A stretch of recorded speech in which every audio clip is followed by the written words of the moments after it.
Hey, what's going on, everybody? Just wanted to share a few thoughts to help you have some faith for today. It's Monday, time of this recording, and it's a little after 9 o'clock. And typically on a Monday, my schedule's a little bit different. I don't come into the office until about 10 o'clock.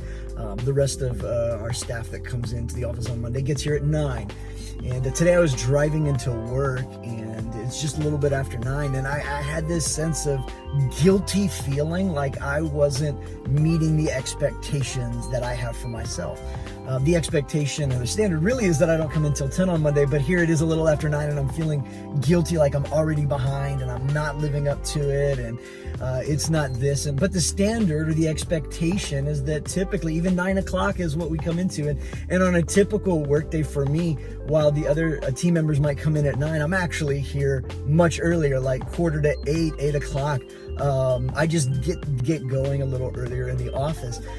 But the trouble is that these are expectations or patterns or standards that I'm holding myself to that nobody else is holding me to, or that nobody else is expecting. These are a sense of false expectations. Now, when it comes to expectations or standards that we live by in our lives, it's important to recognize who the authority is in any one moment. So like at work, if there are expectations that your boss has for you that maybe you wouldn't have for yourself outside of your work environment, those expectations still matter, and you want to meet those. You want to meet those expectations. If you're on a volunteer serve team, right? Like you want to meet the standards and serve in a way that meets the expectations of your coaches and your leaders, because that matters. Those are the agreed upon standard of operating procedures and expectations that you want to meet, even if it's not a big deal to you, or it's not a normal expectation. It's an expectation of the team, and so everybody rises to that level of expectation.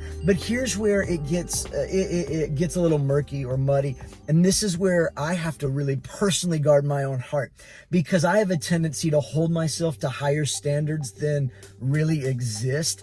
I start living as if those standards are the law. It's similar to a religious spirit.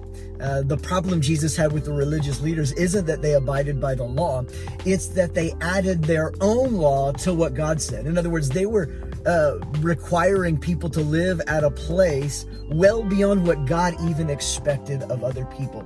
This is why when Jesus says, hey, listen, if you're weary and burdened and burned out on religion, come to me and I will give you rest. Take my yoke or my ways, learn from them, and you will find them light and easy to carry. And Jesus was giving us a paradox or a counter to the culture that they found themselves, where they were continually striving or trying to meet these false set of expectations that God himself wasn't holding the people to.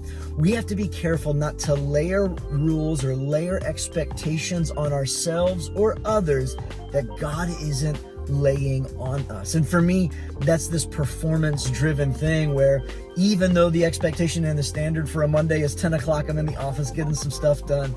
Because it's a little after 9 and I'm getting here before that, I'm feeling guilty that I didn't beat everybody. Here, it's not really a rule, it's not a standard, it's not an expectation, but I'm layering something beyond what is actually expected, and it's creating this sense in me of almost anxiousness and stress and a sense of failure, like I haven't done it well. And I don't know who you are, I don't know what you're walking through, but if you're trying to live according to rules or standards that nobody has set for you, God isn't set for you, or that authorities in your life haven't set for you, walk in some freedom and learn from Jesus. Take his yoke, take his grace, and stay steady in those things instead. And yet throw off those religious extra expectations that God hasn't placed on you, because he isn't trying to burden you down. He's trying to lighten you so that you can walk in grace. Hey, that's it. Hope this helped you have faith for today. We'll see you soon.